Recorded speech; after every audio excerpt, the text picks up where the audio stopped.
اعوذ باللہ السمیع العلیم من الشیطان الرجیم بسم اللہ الرحمن الرحیم۔ آغاز ہدایت کا پہلا چراغ۔ بسم اللہ، اللہ کے نام سے جو سراپا رحمت اور لازوال مہربانی والا ہے۔ بسم اللہ الرحمن الرحیم، یعنی شروع کرتا ہوں اللہ کے نام سے جو بڑا مہربان نہایت رحم والا ہے۔ اس کا مفہوم اور بصیرت اس پہ ہم غور کرتے ہیں تو زندگی کا اصل سہارا ہمیں بتایا گیا کہ کیا ہے۔ ہر کام کے آغاز میں یہ کلمہ گویا دل کو یہ یاد دلاتا ہے کہ طاقت کا سرچشمہ انسان کا زور بازو نہیں بلکہ اللہ کا نام ہے۔ جو دل بسم اللہ سے خالی ہو وہ خواہ کتنی ہی بڑی کامیابیاں ہی حاصل کیوں نہ کر لے، آخر کار شکست کے دہانے پر کھڑا ہے۔ یہ رحمت کا سمندر ہے، یعنی الرحمن الرحیم محض الفاظ نہیں بلکہ اللہ کی دو ایسی صفات ہیں جو انسان کو ڈھانپ لیتی ہیں۔ ایک اس کے بے پایاں مہربانی جو دوست و دشمن سب پر برس رہی ہے، دوسری اس کی خاص رحمت جو مومن کے دل کو امید، سکون اور بخشش عطا کرتی ہے۔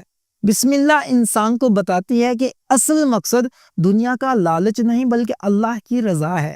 یہ کلمہ زندگی کے ہر لمحے کو عبادت میں بدل دیتا ہے، کھانا کھانے سے تجارت کرنے تک، علم سیکھنے سے قوموں کو بیدار کرنے تک۔ آج کا دور انسان کو خدا سے کاٹ کر خود کفالت اور خود پرستی کے دھوکے میں مبتلا کر رہا ہے۔ سرمایہ داری، مادہ پرستی اور سائنس پر اندھا یقین یہ سبق دیتا ہے کہ انسان ہی سب کچھ ہے، لیکن بسم اللہ اعلان ہے کہ نہیں، اصل مرکز و محور اللہ ہے۔ آج اگر تمہاری سیاست، معیشت اور تعلیم بسم اللہ سے خالی ہیں تو یہی زوال کی اصل جڑ ہے۔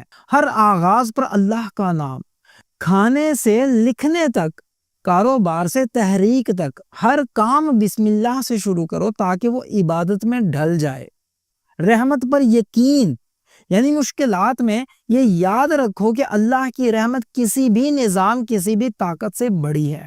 نیت کی اصلاح، بسم اللہ صرف زبان پر ہی نہیں بلکہ دل میں بھی بٹھاؤ کہ میرا مقصد صرف اور صرف اللہ سبحانہ و تعالیٰ کی خوشنودی ہے۔ اجتماعی انقلاب، اگر ایک قوم اپنے تعلیمی اداروں، عدالتوں، تجارتوں اور حکومت کو بسم اللہ سے جوڑ لے تو وہ دنیا میں عدل و رحمت کا مرکز بن جائے گی۔